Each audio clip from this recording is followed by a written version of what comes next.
All right.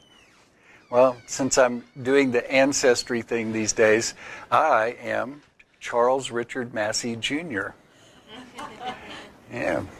Born in Beaumont, Texas, back in 1949. Nothing could be finer than to be a 49er. Yes. And I started out medically as a medic in the Air Force. And they made me the immunization allergy EKG technician at this base outside of Kansas City. So that's where I started out and got out of the military, went to pharmacy school, went to medical school, went to anesthesia training, and then came to Fredericksburg, lovely Fredericksburg, in October of '87, when I could still rollerblade down Main Street at night with headphones on, and there was no traffic after 9 o'clock, and was the anesthesiologist here for 10 years, till October of '97. And what changed that path for me is my sister-in-law was dying from preeclampsia. Does everybody kind of know what that is? It's that thing in pregnancy when you get this really high blood pressure and peeing out all your proteins, and it basically ends up in death. And so the idea is, how mature can we let the baby get without the mother getting so bad that she dies?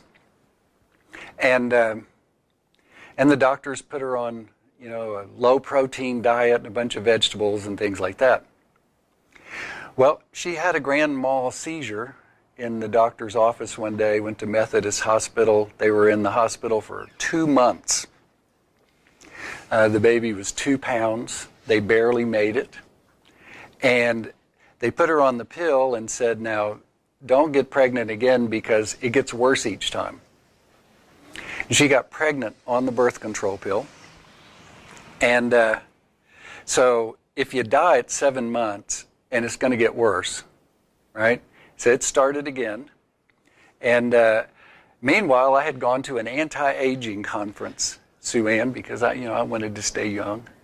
And I met Jonathan Wright, this famous doctor, and he said, well, there's a diet that reverses that 100% of the time.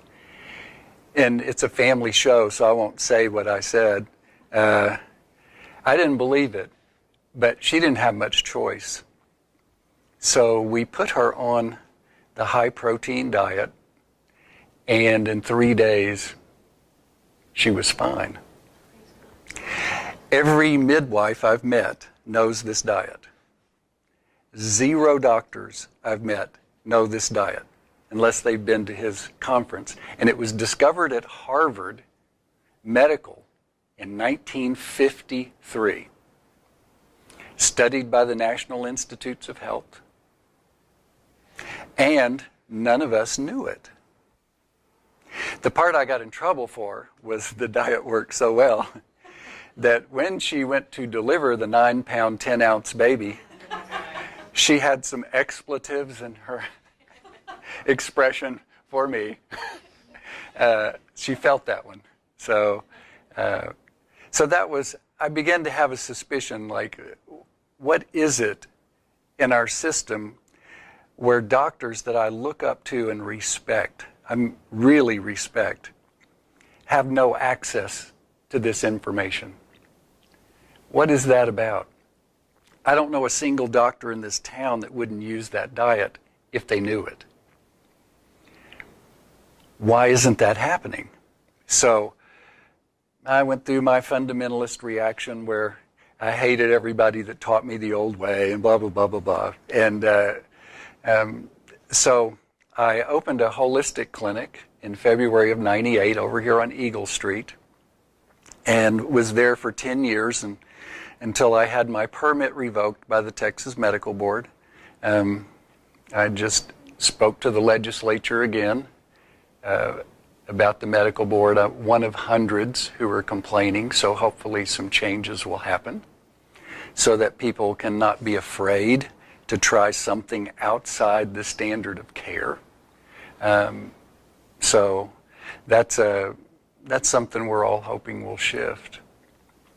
And during that time, when I couldn't even order vitamins for people because I didn't have the right paperwork, I kind of went into a tailspin and actually had the good fortune of hitting an alcohol bottom. So I started drinking a bit and a bit more and a bit more and a bit more. And that probably saved my life, going to the 12-step group, having an intervention, going to the 12-step group and discovering that I was absolutely filled with resentment and fear that I did not even really know existed, and working through some of that. And then, strange as it would be, we'll do some timelines later, on the anniversary of my mother's dying with a diagnosis of colon cancer, a lady in Austin who runs this place called bestanswerforcancer.com, Annie Brandt, she said, "You can come to our next international conference for free." Well, I thought that's a pretty good deal. So I showed up, and when I was there, I met someone who presented on recall healing and cancer. And I had never heard of this. It's based on the Germanic New Medicine, so we'll go over some of that. And it took me a year to understand the first 2 pages. I kept reading it and I thought, this is backwards. No, really. I realized at some point I had become over-educated in my system of learning. And so other people pick it up and they get it right away. But I was educated to believe that we're flawed. That when something is going on with our body, there's a flaw with us. And we need an outside system to repair that flaw. And so I couldn't understand the book when it would say things like, the heart attack is the healing phase of the journey, not the disease part. I couldn't get that. I thought that's got to be a mistake, because we know the heart attack is the disease part. We know that. We know that, And it turns out there's a whole other way to look at it that's actually more useful. So when we talk today, I'm going to do my very best to, nothing that I say today is going to be absolutely true. It's just a different perspective that, in my experience, has been more useful and a lot more satisfying. Because once a person learns to have a conversation with their own body and their body changes, that's a game changer. Once that happens, you're on your way. So this is a big part of it. I know, Dr. Can I say your name on the YouTube? Is that okay? Sure. Okay. I know Dr. O'Leary has one of these books. and this one is a great one for medical people.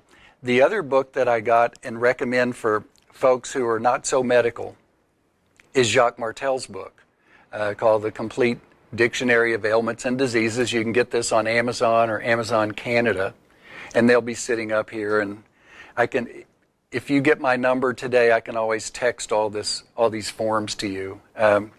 So these 2 books have been really useful. And let me just tell you how this all got started. I just look at this whole thing and it's like a conspiracy. There's something in the universe that's conspiring to help us.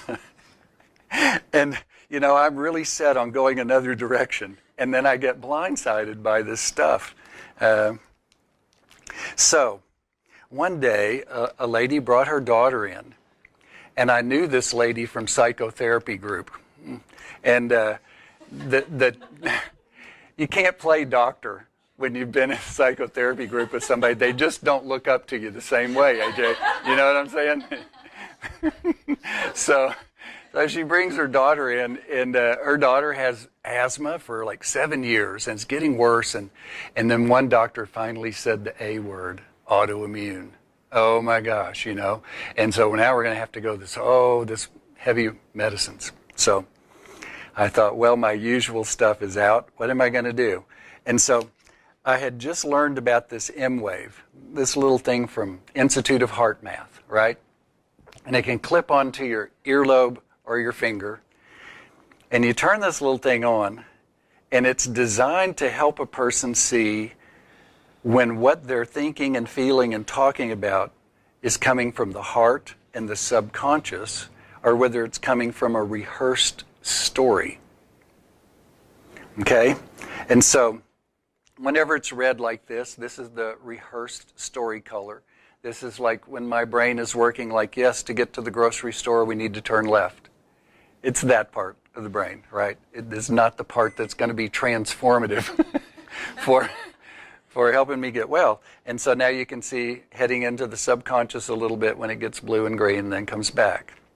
So I thought, well, let's try this. So I gave this girl, she was 13, I gave her the book and I opened it to asthma, and we put this on.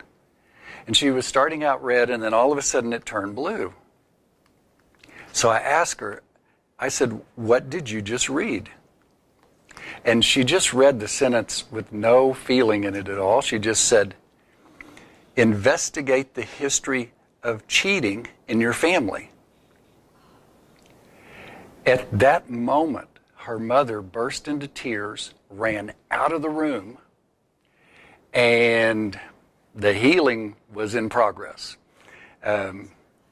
There had been some tension in the marriage.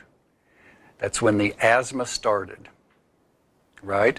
And so we did a little family constellation thing where she handed back her parents' struggles to them and asked for their blessing to be healthy and happy. She wept through the entire thing and walked out without any asthma.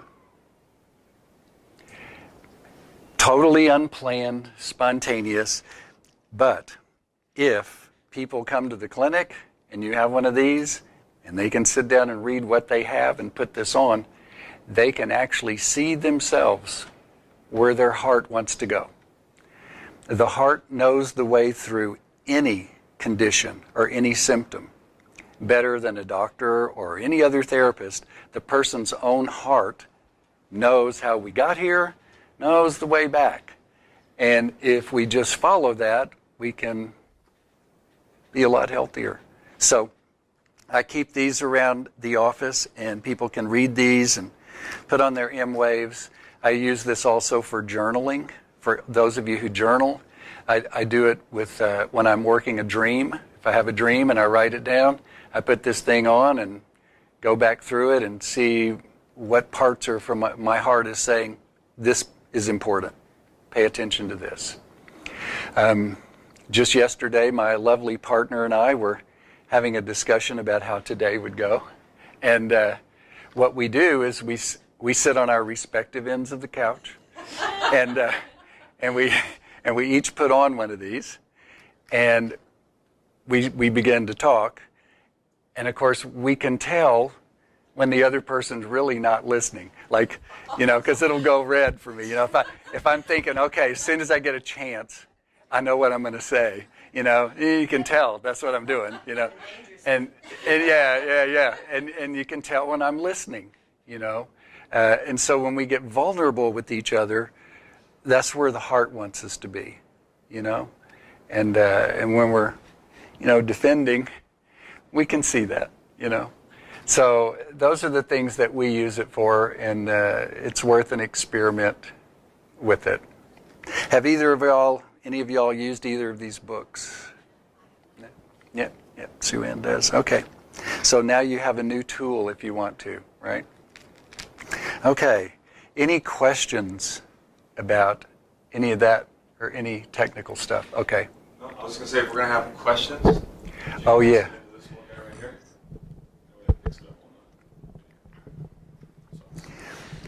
Okay. Let's see. And did everybody get a form there? Did y'all hand them out? Or okay. Yeah. All right. And everybody feel free to get up and stretch or do whatever you're going to do. And if you have questions, we'll keep it kind of informal. It's nice to be able to do that. Oh, and then next we'll talk about Dr. Hammer's story. That's a good story. If you've never heard Dr. Hammer's story, the Germanic New Medicine. Yeah. Yes. And you know, all this information stuff you can look at later. It's kind of fun to look at. The one with the baby pictures on it, that's my favorite, and the one with the iceberg on it. Those are the two big ones that we'll look at today.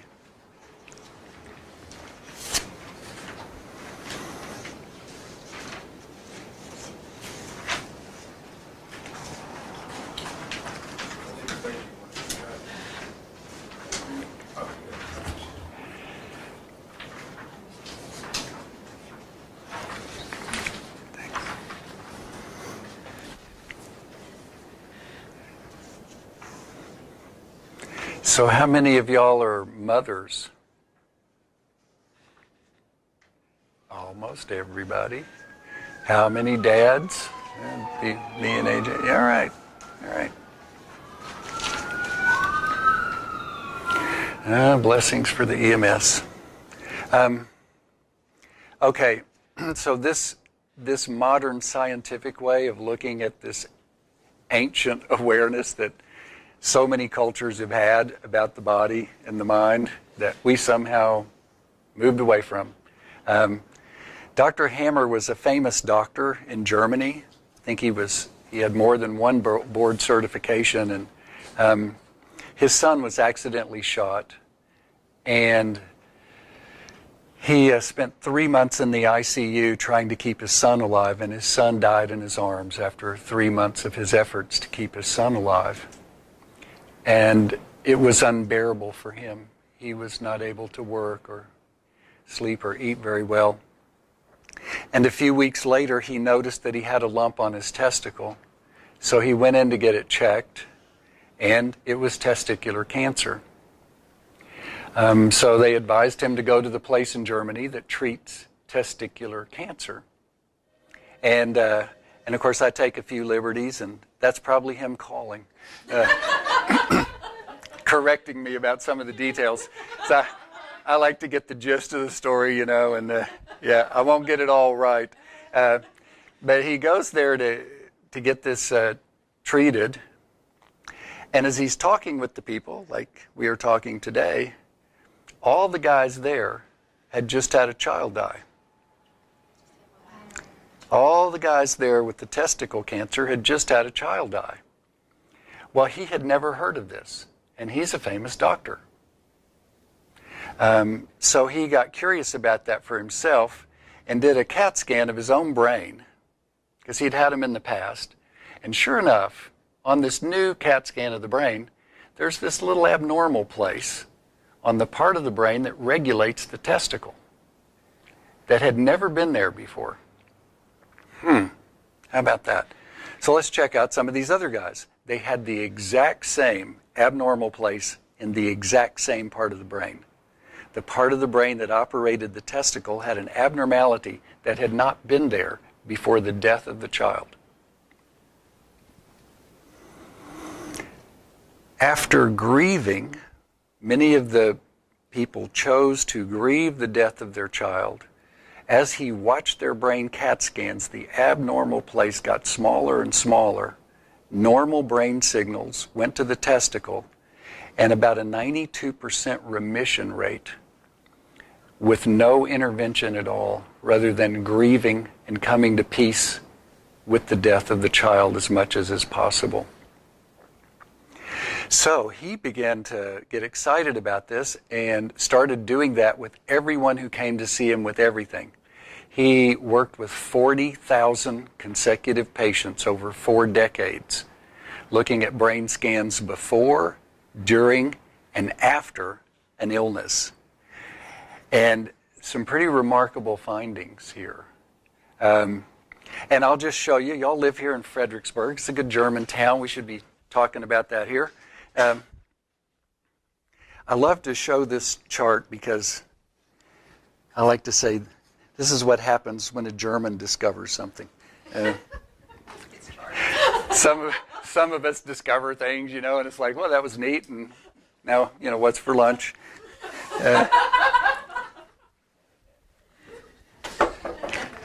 So this is what Dr. Hammer did with his discovery.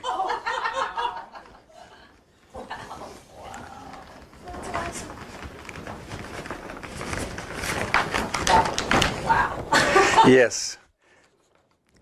So he mapped the brain from all these brain scans and found out which parts of the brain regulated which organs in the body and which personal and family conflicts activated those brain areas.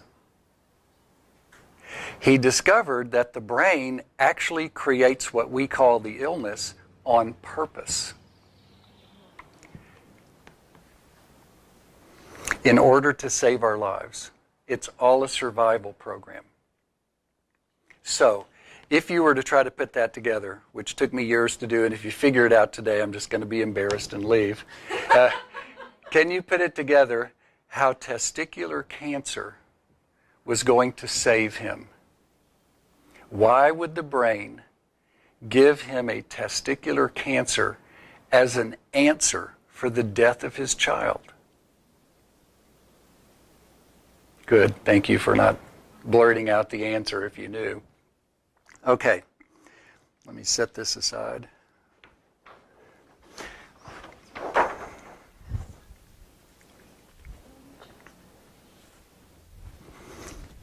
There will be a pop quiz on this later. So I want everybody to memorize that. Yeah.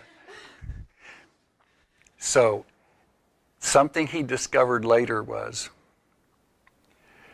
cancer is basically a free stem cell treatment from your survival brain. Something that you would have to pay $10,000, $50,000 to get on a boat offshore. That's what cancer is. And the brain is doing it for us for free to keep us alive. Okay? When the brain first turns on a testicle cancer, that testicle with those stem cells will make a sperm like he had in his youth.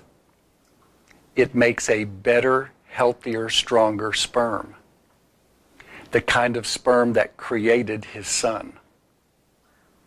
That's what his brain was doing for him because he could not face the death of his son.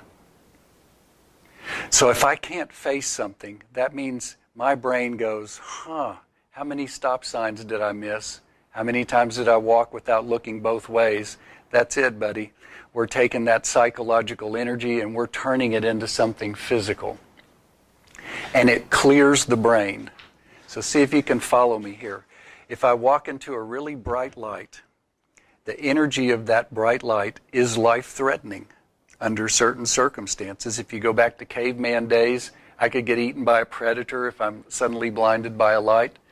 I can lose control of my vehicle. I can get hit by a vehicle. So my brain, what it's done for so long, is without any awareness on my part, it takes this energy of a bright light and changes it into a small pupil to restrict the amount of light. It'll do it all by itself. None of us have to have a conversation with our eyeball or anything. It's nothing complicated, right? When we walked in this room, a temperature change, that's life-threatening over time, right? So do I have to have a talk with the blood vessels in my skin to tell them to get big or little? No. The brain does that automatically. Takes the energy of the temperature, an invisible energy, and changes it into a physical form in the size of the blood vessels. When I have a psychological energy that's overwhelming, the death of a child, if my brain thinks it's threatening my life, it will change it into a testicle cancer or an ovary cancer, which is nothing but a free stem cell treatment to those organs. The ovary will do better at releasing an egg.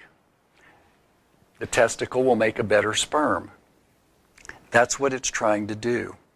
It's trying to save me from what is a life-threatening despair. So it turns out that pretty much everything that we call an illness works like that. It's actually the brain's best answer to save our lives. So when somebody comes in now, the question that we want to ask is, why would your brain see that as the best answer for your survival?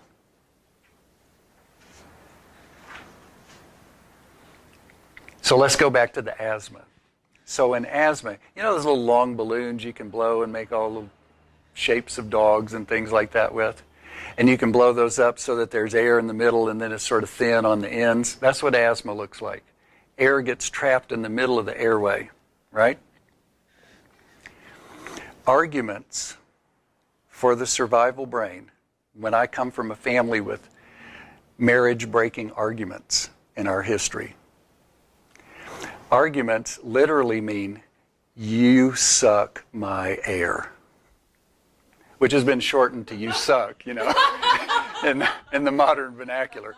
But that's basically how the brain reads an important argument. You're sucking my air.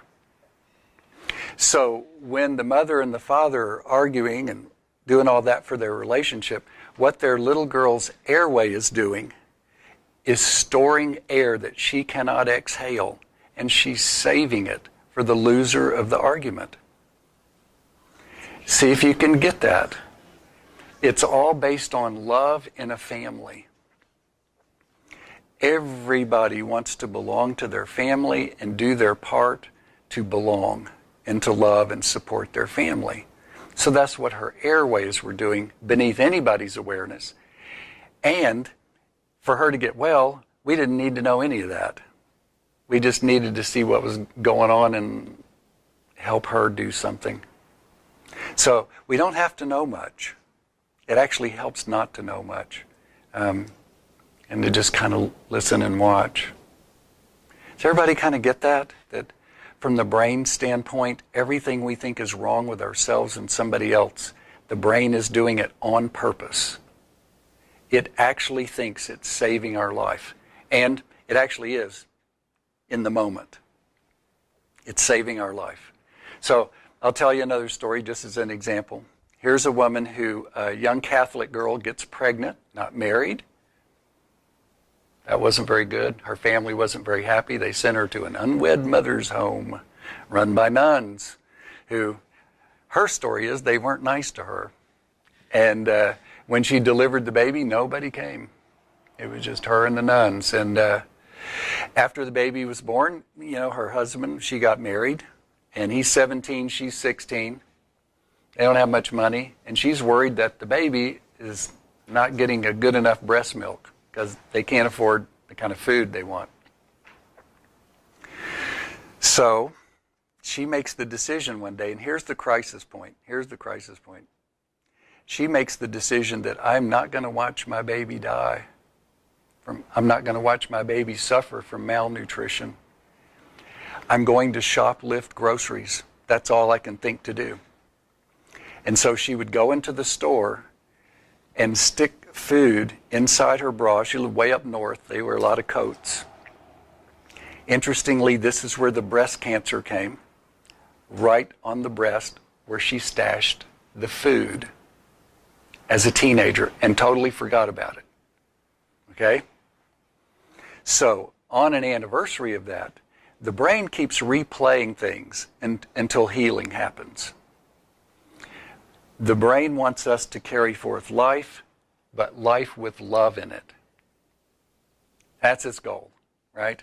So she has to stuff all this, and she gets away with it. She didn't get arrested. The baby does better. She makes great breast milk. But on the anniversary of that, she develops adenocarcinoma of the breast. So if we ask our question, how is the brain seeing that as the answer for her or someone in her family?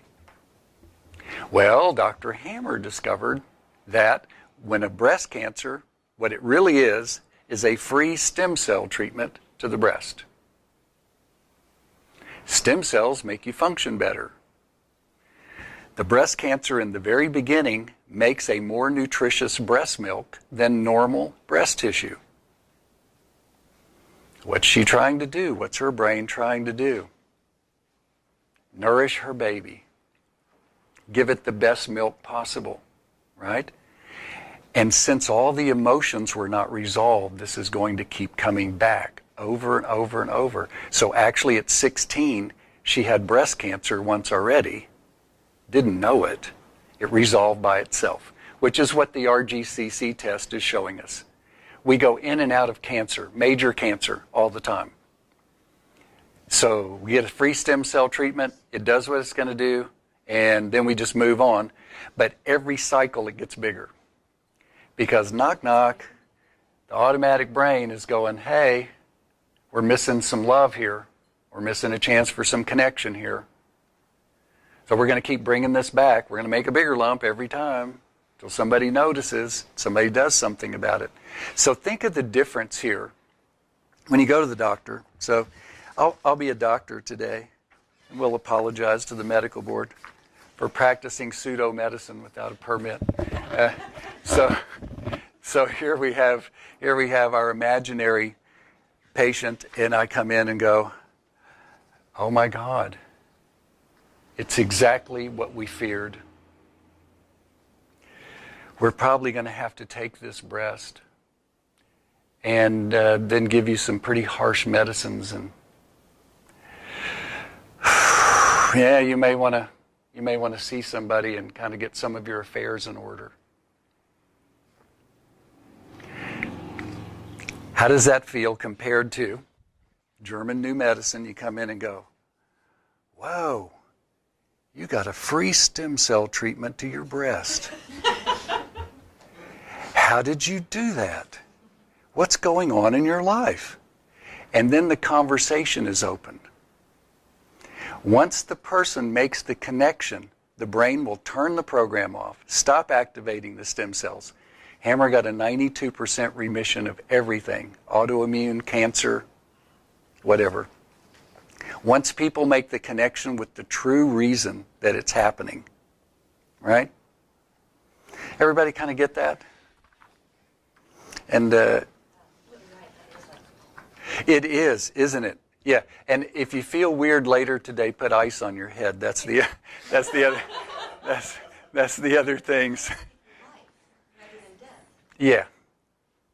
Yes. So all healing is inflammation, and as Dr. O'Leary knows, there's the 4 words for inflammation: rubor, calor, dolor, tumor. The word tumor is part of every inflammation. When a kid skins his elbow, if we biopsied it at a certain phase and didn't tell the pathologist where it came from, and he saw the stem cells in there, what's he going to call it? Cancer. So why is it that we recover from skinned elbows and not from breast lumps and testicle lumps? What's the difference? It's the same process. Unresolved conflict. I like that. Unresolved conflict, she says. Yeah. Unresolved conflicts. Oh, yeah. I was so embarrassed by how beat up my papers were. I was going to put this big easel thing out here, but it's such a mess. All the papers are wrinkled. But I was going to write it down. Imagine me writing rubor, which is red, calor, which is heat, like calories, dolor, which is like my Aunt Dolores. I hope she doesn't watch this. Means pain. And tumor. In order to heal anything, we have to have swelling. So why does the tumor on a skinned elbow heal every time, and some tumor on the skin that's called a cancer by somebody doesn't heal that way? If it's the same process, what is the difference? So I'll leave you with that for a moment. And That's going to be a test question later. Yeah, why is it that that doesn't heal?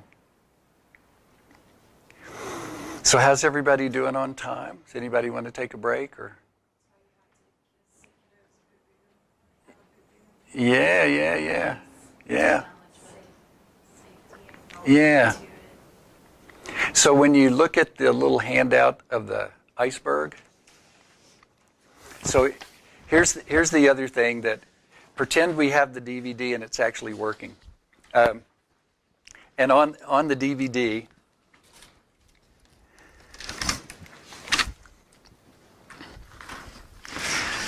you know how it is when you start something new. Dr. O'Leary knows. So I dropped out of anesthesia and I went holistic, and I thought, I have no idea what I'm doing. I cracked some molars during my sleep at night, grinding, trying to go, oh my gosh, I'm going to be off the payroll, and who's going to come see me? I don't know anything, so I went to all these conferences, and I met a crazy guy who said, if you don't have a microscope, you can't really help anybody. Okay, I'll get one. And so I got one, and started looking at, sticking people's finger and looking at blood slides. And of course, I'm trained in medicine, right? And in medicine, we have these things called nouns. Everybody know what a noun is? Yeah, right? Nouns don't change. Nouns don't change. If I say the words, I have arthritis, arthritis doesn't change. I have cancer, cancer doesn't change. It's a noun. Nouns stay the same, like chair, like carpet, right? The body is not like that. So for the longest time, I would just let the blood dry and then just look at it. And then one day, a naturopath guy said to me, man, you got to watch it dry. He said, that's where all the action is. I thought, that's weird. And it's kind of like watching paint dry, right? Some of y'all have been over there, you're sitting there watching it dry, It's like, okay. But here's the thing. When we have this little clot and all of our red blood cells flood into this white area, which is an area of lots of free radicals, whenever these blood cells move in and fill that in, that's healing. That means healing. It took me 13 years of watching that day in and day out and faithfully saying what I had been taught to say with my nouns before I thought, this is just not working. This stuff is moving. Nobody's talking about what is that? Everybody I saw was healing. Nobody was sick, like I was told. They were all healing. The only people that were not in a healing process were people on chemo and radiation. That's it. And so I started thinking, well, how do we even talk about this? If you come in and you say, oh, I've got this and this diagnosis, and I'm sitting there and we look at your blood and you're healing. How is that possible? How is it possible that somebody's got a chart this thick and we look at them and they're healing? So I started looking, well, got to find some way to language that. Because here's the other big secret. The healing capacity is already inside of all of us. We are just looking for that word or that image that releases the healing that's trapped in there. And what seems to trap it in there are subconscious beliefs. So when we look at the iceberg, everything below there is subconscious. We don't even know it's there. We don't even know what beliefs we've inherited from our family. We'll go over some of that. But that's what holds the little healing so that it never completes itself. It keeps going in a cycle. So healing, what I learned was, in pharmacy school, we had this huge book, Goodman and Gilman's book about the principles of pharmaco whatever. And AJ, basically, what the book said was, everything you're going to be using is a poison. they could have sort of narrowed it down like that, and they could have said, and it poisons this part of the body, this one, and this one poisons this part of the body. And I used to just really be upset about that until I realized that what makes people feel bad is the healing. Healing is uncomfortable. People think they're coming because they're sick. They're coming because they're healing. They're either healing too fast to be comfortable. And so in that case, if we can do something to help them slow it down, that'll make them feel better. It makes the healing take longer, but it doesn't hurt as bad. That's what drugs do, right? So if somebody's healing so fast, they just can't stand it. The example would be like a baby. You're kind of cool with the temperature going up to a certain point, and the body's healing faster and faster and faster, but if the fever gets above a certain point, it's time to poison that. Put in some Tylenol, put in some Motrin, put in a poison that slows down the healing process. We want to poison the healing process in a skillful way, which is what medical school is about. How do we poison skillfully, So, because every drug has an ED50, and that's not erectile dysfunction. That's a effective dose 50.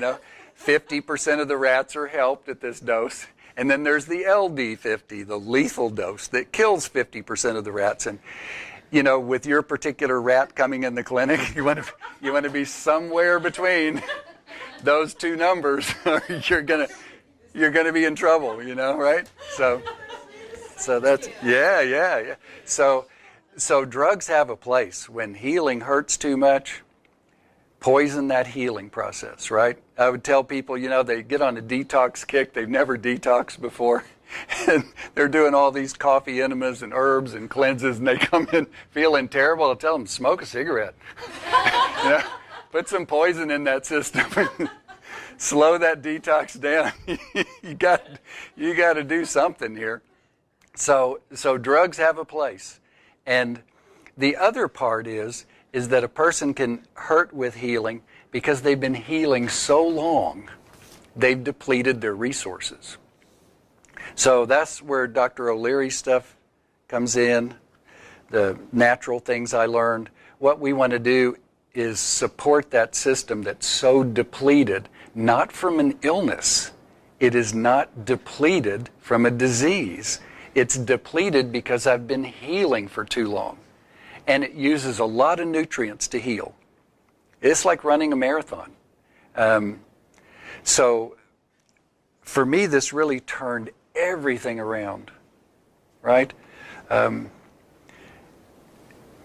there's a beauty in that for me. Like I love that part of it when I started getting that, because I was okay in the Baptist church when I was a little kid. We would hear stories about Jesus going around healing people, and I thought that was the coolest thing, right?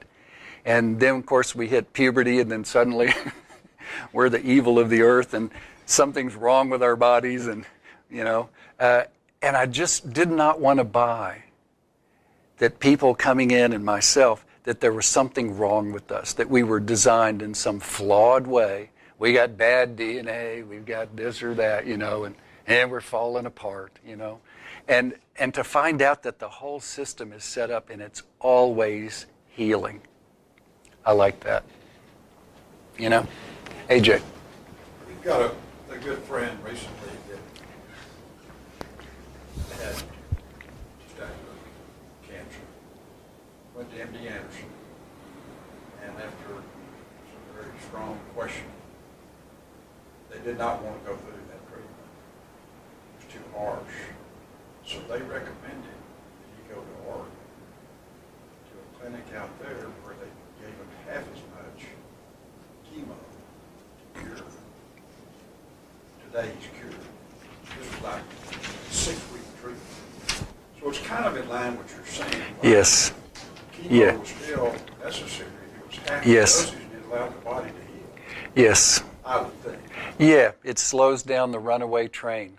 So if I've got what I now call a cancer healing process, that's threatening to be overwhelming, that's like a runaway locomotive. I can give a little chemo and slow that down, slow that train down until we can gather our resources and catch back up. That's how I'm looking at it now. And remember, here's the other thing. When y'all do your timelines later, if I get cancer at 60, it means that I had that same cancer at 30, I had it at 15, and I had it at 7.5. The baby chart, when you see it, we're programmed in our automatic brain for every illness we're ever going to get by the time we're 1 year old. That it's like a computer program that's installed for survival purposes. So like a deer, when it's born, it has to know how to suckle nutrients from its mom. It needs to know how to run pretty quick, and it needs to know how to obey and be real quiet in the grass. If those things aren't programmed in, it's in trouble if it comes out in nature, right? Humans are more sophisticated. We have to know a whole bunch of things, and we have to have a pretty fancy program set up so that when it's time for us to be independent, when certain stimuli come to us, we've got a program for that. Some people are programmed when their children die or something they love as deeply as a child to get ovarian cancer or testicle cancer. Some people aren't. They don't inherit that program in the womb. Mm-hmm. Yes? Just even, like, have you seen, like, prodigal son or daughters even, like, create, I'm not asking this rightly, but... Yes, yes. So they haven't, like, truly lost them. Right, but yes, thank you for asking. So she's talking about, it's not a physical death, but if there's a death of the relationship, can it program that? And yes, it can. But it depends on the felt experience of the mother, mainly, during the pregnancy and the first year of life. So when the baby's in the womb in early infancy, whatever stressors are going on, the baby will carry what stresses the parents so the parents can stay clear enough to be parents. So when mammals get pregnant, it's a scary time for them. When mammals have young, it's a scary time for them. They can't run as fast. They need more resources, more danger from predators. So to offset that, biology has made it so that the young ones, the one in the womb and the infant, will actually in their nervous system soak up what is stressing the parents and take it on so the parents don't have to feel it and deal with it. So that's what sets up all the programming. So, and that depends on a person's felt experience. So the classic one is, and this, I guess, is to keep the ratings up when we give talks, you know. The man comes home unexpected and has flowers for his wife, and he walks into the house and she's with another man. So what kind of illness will that code for in him and his descendants? If he's a man who was programmed in a family to fight for territory and to see his wife as a territory that he has to hold on to, that will code for coronary artery disease. We'll go over some of that later. If this is a man who thinks he's finally found the woman who sees him as really important in life, because nobody in his family did. He was the one that wasn't valued very much. But now he's number one in her life. He's bringing her flowers, and he walks in, and he's not number one. It's the felt experience. I have just dropped in value. The reason it happened is that I walked in here. That will code for multiple sclerosis and paralysis down here, because the brain says the way to keep that from happening is not be able to walk in the door and see that. If he's already having an affair with somebody else and he wants out of the marriage and he walks in, nobody gets sick from anything. So, because he's kind of happy about that, and they both can go their own way.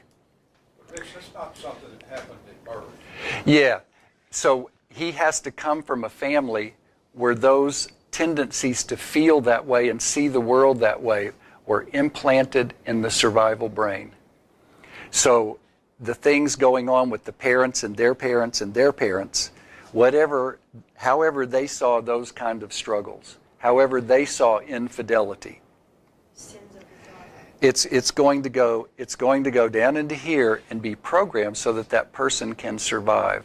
Remember, everything the brain does is to help us survive. Do you ever foresee medicine determining what the brain is seeing? Yeah. So he's asking about do we see a time when the medicine's going to really look at what's going on in the brain?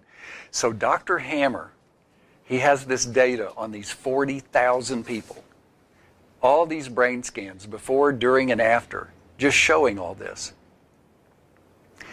He gets to present this finally to the big association of doctors in Germany, and guess how he is greeted?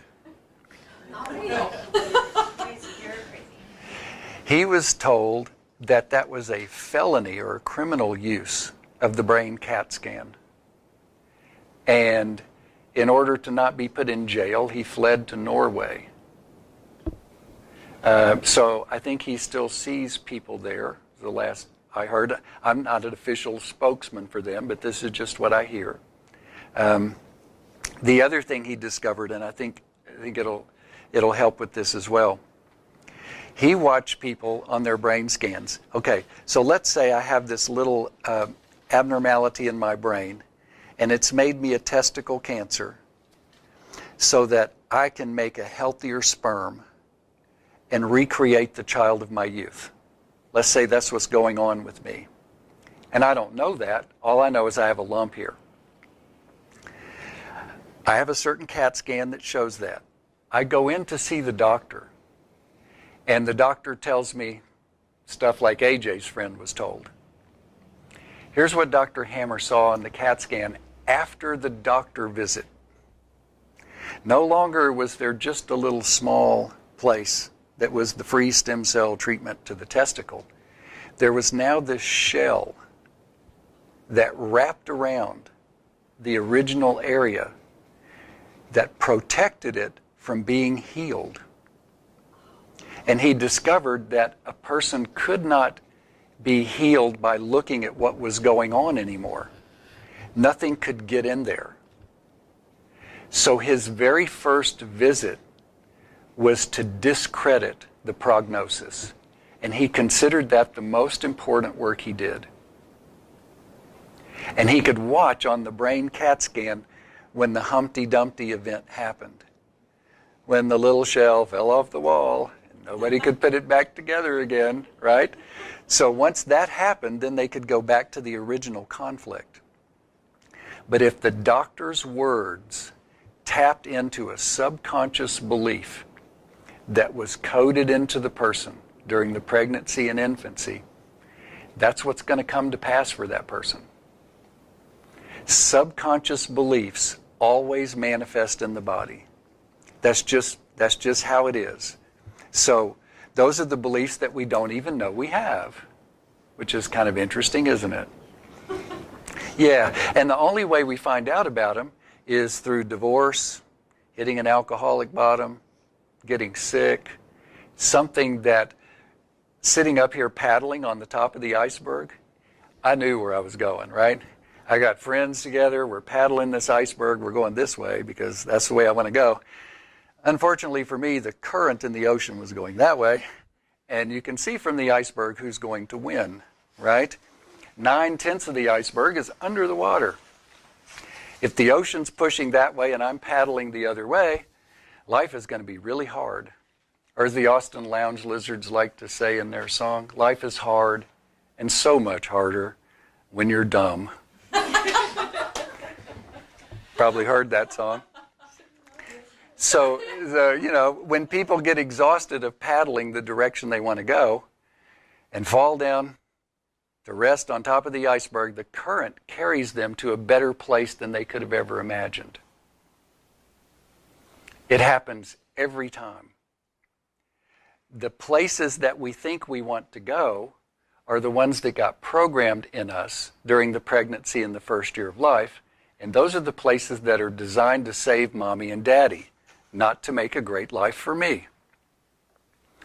Most cultures that are sustainable have an initiation ceremony at puberty where people hand back this programming to their families. It's explained to them, everything you think is true. You only think that way because you're programmed to save your parents and your grandparents. And you don't have to do that anymore. So to help you get that, we're going to drop you down in this cave for 3 days and nights with no food and water. We're going to be up here and root for you. We hope you make it.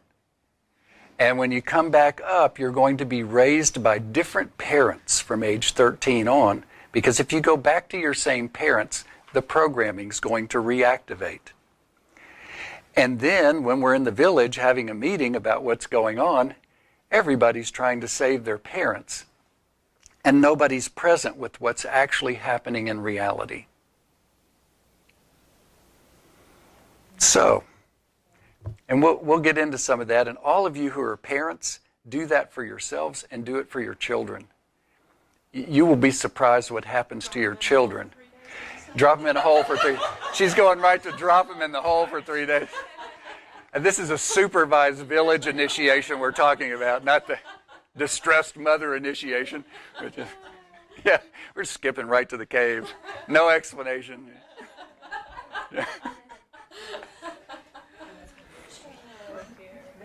Oh, gosh.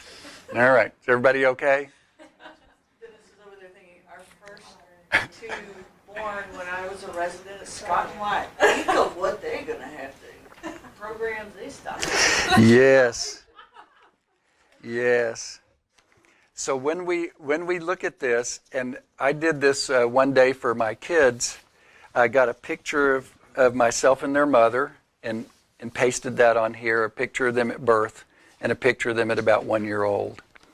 And then whatever the big events were on this timeline, as best I could remember, I put them on there. Like, when your mom was 7 months pregnant, we moved.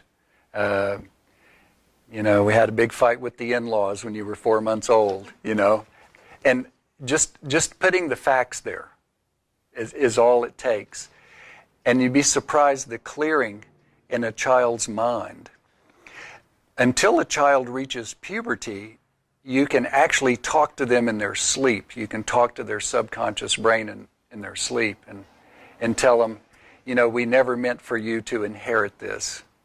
And you have our blessing to not carry this anymore. You can still do it when they're adults and just use a picture. But this really helps a lot of people. So let's say something big happens at 5 months in the pregnancy. Well, let me tell you a real one. A lady came in, and her son is the smallest person in his school.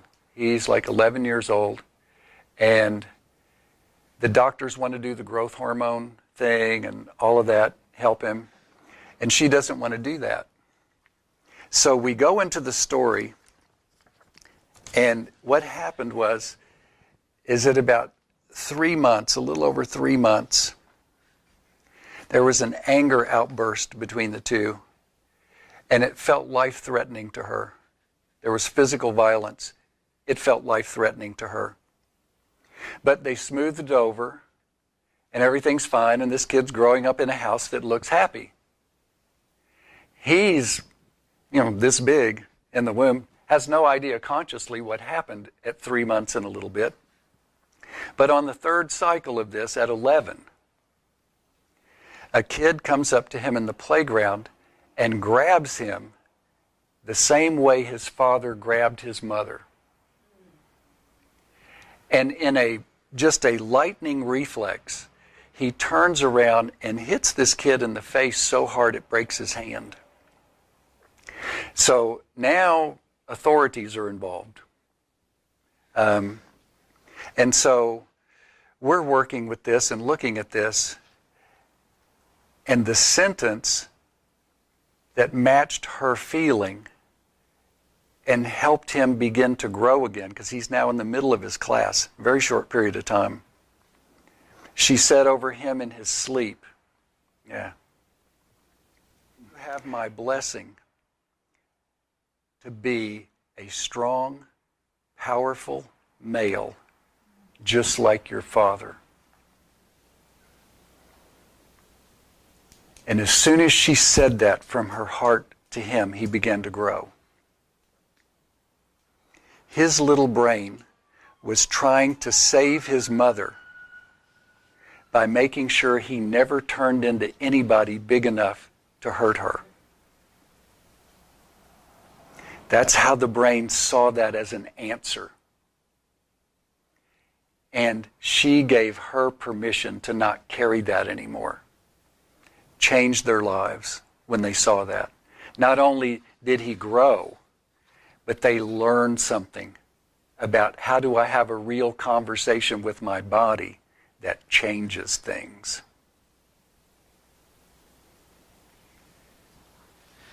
Rich, in the late 90s, when you would do the rituals where we would honor, that's a very long time ago. It That's is, almost isn't 20 it? years ago. Yeah, those things we used to do. Yeah. How does that tie? I mean, you were so far, obviously. Yeah. I mean, we really would do those. Yes. Yeah, I learned a lot of things from, she was asking about the rituals we did in the 90s at the office, and none of the things I learned about those were my idea. I just want to give credit to Daphne and the people that worked in the office who said, you probably ought to go to this seminar. And see, yeah, that's how it was. That's probably Daphne right But there. it We was know it Daphne. actually was red. Yeah, we It know actually was red. Daphne. She was redhead. Yeah, Yeah, she just yeah, drove by. yeah. She made me go to that Family Constellation thing, you know, and go to see Hal Robinson in Kerrville, the Gestalt therapist, and then learning some of the things in here with recall healing. So, okay, so once we discover something, the two ways, and there are so many ways to look at it. The other thing I want to do is honor everything y'all are doing, right? Everybody's on a path that's unique to them, and it's important to stay true to that. You know, don't give up your path for anybody. You know, it's important. There's something sacred about it. And it's changing lives whether we see it or not. So, two things to do. If I see, like if he had come in without his mother, not knowing this story, I'm a small kid, what do I do? One place to start is to honor the family, even if we don't know the story. We set up a family constellation and honor the family and let it be a secret why we're having this issue. And many times that's enough. The other approach is to get the person to talk about what they do not want to talk about. What does it feel like to be the smallest one? And go into the feelings of it. And on the other side of the feelings, all this change in the body happens. In our culture, we tend to suppress and avoid feelings. I know I have. And so when we get someone to talk about what they don't want to talk about, it changes things. So either one of those, you know, is helpful. So our instructor, he's funny, French-Canadian guy, and he says every time he asks somebody, like somebody comes in and say, I have lupus. When was it diagnosed? A week ago. So what's been going on in your life? Nothing. Nobody's ever got anything going on in their life. No clue, you know, no context for anything. And so that's what the timelines are for. So we'll do the timelines in a minute. So he asked them, what happened when you were half this age? Wow, stuff comes up. People remember that, you know. And when we listen for the theme of it, we can see, oh my goodness, that's a lupus theme. Let's see if they'll keep talking about that until it's uncomfortable. Or if they're identifying people in their family, let's set up a family constellation and honor those people. And those are the two ways that I would go with things. The other thing I want to say, because with Charity we've done some we've done some rituals, and some other folks as well, that take advantage of this really interesting discovery that people have known about and scientifically documented.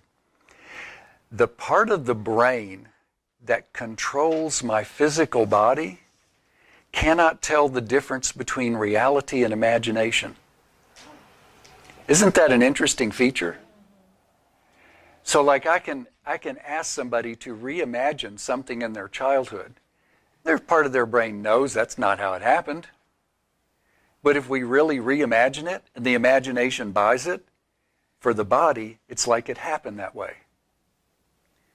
That part of the brain cannot tell the difference between an imagination and what really happened. And I think that's a great feature for healing. So we can go back to any traumatic event and relive it in a kinder way. And the brain has no choice but to be kinder in the way it manifests in the body. Here's the most recent thing. I know this just kind of keeps going here, but the most recent thing, I guess I'll just get personal. So around Christmas time, my beautiful beloved partner and I, we were having some troubles, and we're thinking, you know what, we might end up not making it through this, particular time here. And but before that happened, before we had that discussion, I check my blood every now and then, see what it looks like. And it was filled with liver stress. Like maybe I'd just had some Jack Daniels and a bottle of Tylenol, And I thought, where did this come from? I'm a good boy, I'm eating right and, and all that. And then later the realities that we might split became more evident. Okay, the key word for liver is respect. When you think of the liver, think of Rodney Dangerfield. I don't get no respect. That was the punchline of all of his jokes, right? And that's what the liver does. It manufactures things for me that it thinks that I lack. And especially respect. And when we begin to have this separating happen, I was possessed by this powerful feeling of I guess I would call it jealousy. And I just thought I was so way over a reaction like that. That's a teenage thing, And it wasn't. I was still doing it. And I lost respect for myself. And my liver was going to manufacture it for me. When we had a talk about that, the liver stress was gone. It'll try to help me if something's overwhelming. If I'm losing respect for myself, or I think somebody I love isn't respecting me anymore, and actually both of those were kind of happening, the liver will do its best to manufacture some respect for me. Dr. Hammer, when he was discovering these things, just amazing stuff. So here he is, this multimillionaire, famous doctor in Germany. He's discovered these things. He's got these 4 guys with liver cancer or terrible hepatitis. First 4 that come in. And he's starting to get this idea about respect. So he's asking them what's going on in their life. These 4 had just had their house foreclosed on or repossessed. And they felt so disrespected that I don't have a house. How can I be a man without a house? And as an experiment, Dr. Hammer bought them each a new house. And their liver disease disappeared. And so what he realized is that the brain is giving the liver a free stem cell treatment, trying to build that person the respect they lost when they lost their house. Okay, so how does the liver and respect tie together? Yeah, and it doesn't have to be respect. It can be lack of anything. If I lack money, companionship, I'm told, I don't know this, I've never done an autopsy, but I'm told that the reason the little kids who are starving have big bellies is that's their liver. the liver is actually getting so big. The liver physically, up to a certain point, can get more calories out of a grain of rice if it's hyperactive than if it's normal. It can do like the Jesus loaves and fishes thing and make more out of a little bit. The liver actually can sort of do that.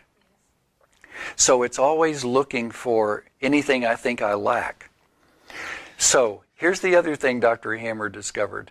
So if I have a cancer somewhere, let's say a colon cancer is the diagnosis, which is actually a free stem cell treatment to the colon to help me get rid of something shitty that I can't forgive, okay?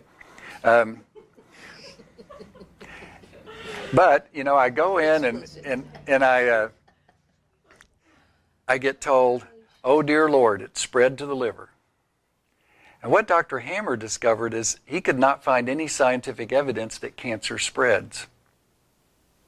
What happens is, if somebody gets this diagnosis and prognosis told to them, here comes the overwhelming psychological stress. You have colon cancer. It means this. And the person feels threatened. One lady knew that her children would lack a mother. She had young children. It was their lack she was thinking about when the brain sent the free stem cell thing to the liver. But in our language, oh my gosh, that means it's really advanced and dangerous, and now you really lack even more than you thought.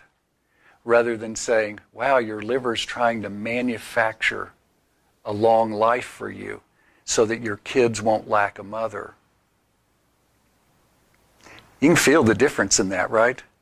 One is really hopeful, and the other one is like, let's just get another nail for the coffin, you know?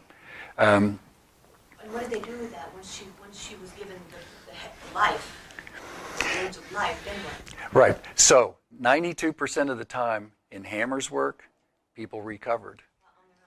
Yeah. Nutrition, all the good stuff. And you know, he didn't even do that. And which is why he had no one to back him up when the German government came after him, because the nutrition companies weren't getting any money from him, the surgeons weren't getting any money, the medicine doctors weren't getting any money. Gee, you're kind of on your own here, buddy, you know. But what he's published and taught, we can all learn it for ourselves and our families. Amen. And, you know, have a better life than we ever imagined from our programming. If you've never Googled the year that your parents were born and where they were born, I would do that. I can remember sitting in the student union at Baylor University after my girlfriend and I had done this thing that I was repeating recently, this jealousy thing. And I would listen to that James Taylor song, Fire and Rain, over and over and over. And I'd just be morbidly depressed by the jukebox. And people walked around me, you know. I was like the leper in the student union, you know. And but you know, I was into it. I was into the despair. I was reading Dostoevsky's Notes from Underground, you know, which is this. Yes, it's like this horrible stuff, you know, about his liver being sick, and you know, I would just, oh, that's so terrible, you know. And I would cry, you know, and listen to Fire and Rain, and as long as I had quarters, you know. Right, there you go. And so I Googled 1927 Louisiana, where my mother's born, and to my surprise, there's only one thing that comes up for the entire year as the headlines for the whole state of Louisiana for the year of 1927. Shocking. Do y'all know what it is? It's called The Flood That Changed Louisiana Forever. It was the biggest flood of the Mississippi River. At one point, it was 60 to 80 miles wide. There were refugee camps for 5 months. Where the fire came in is that rich people went out and blew up the levees so that the water would wash over the poor people and not hurt them. It was done without any authorization. That's where the fire came in, and the rain. My mother was in the womb when this was going on, when her relatives were in peril. She inherits this very scary, dark feeling about her relatives dying from fire and rain. I had no idea why I was behaving like that, you know. But now there's a context for it. And I can hand that back to Mom and tell her, thank you, Mom, for the gift of life. I would rather have you for my mother than anyone else, even if this inheritance looks and feels like this. And please bless me when I stop trying to fix your suffering. And when people wear their M wave and we go through that, and they're in high coherence as they say these words, they're really making that heart connection with that mother. And they're agreeing to life the way it actually is, in reality. And not continuing to live out the program of being depressed by fire and rain. And not knowing where it comes from, right? That was a beautiful thing to learn for me. What was your life on that? So I call up my recall professor and I go, I'm jealous like a kid again. I can't stand it. I don't know what I'm going to do with myself. And I can't find anything on my timelines.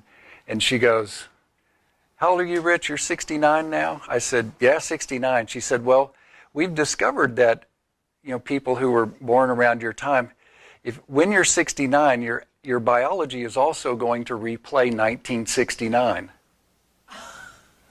Oh my gosh, right? So that was the year I was doing the, you know, where the girl I'd been going with all through high school on and off, and then she's a year behind me, and I'm staying in town and going to school there, and she decides to go away to college, which I thought I'd be totally okay with. And I just went crazy, right? I unconsciously was redoing that with the person I'm with now, not knowing that it wasn't even real. What we were arguing about wasn't even real. It was the same stuff from when I was 19 years old in 1969.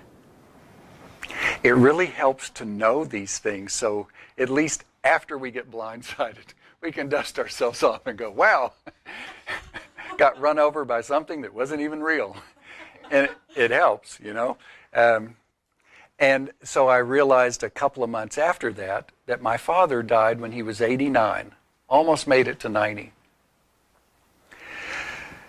When my mother died, they had been married 40 years. It almost killed him when my mother died. I watched him almost die. But then he went on to, you know, live another 30 or 40 years. But it came to me one morning. Do y'all know this? Like when you first wake up in the morning and go to sleep at night, that's when all the insights outside the programming tend to happen. Everything else is programmed, just autopilot, you know. And there's that thing where we're drifting into sleep or coming out of it that something new pops up. Yeah, okay. So I'm waking up one day and I go, you know, if I was living 1969, because I'm 69, Dad was reliving 1989 because he died at 89. He died at 89 right before he turned 90. Mom died right at the end of 1989. His brain was replaying her death again. He did not know it, and at 89, it overwhelmed him physically. He just fell over in the shower. In the rain. He fell right over. And what that was for me, it helped me understand once again how much my father loved my mother. I was so mad the way he reacted when she first died. I thought, you know, he wasn't enough. And I saw it this time. It was like, okay, I get it. He loved her. He was so connected with her that the second time that anniversary came around, he went to go be with her. I cried over that, and I enjoyed the cry.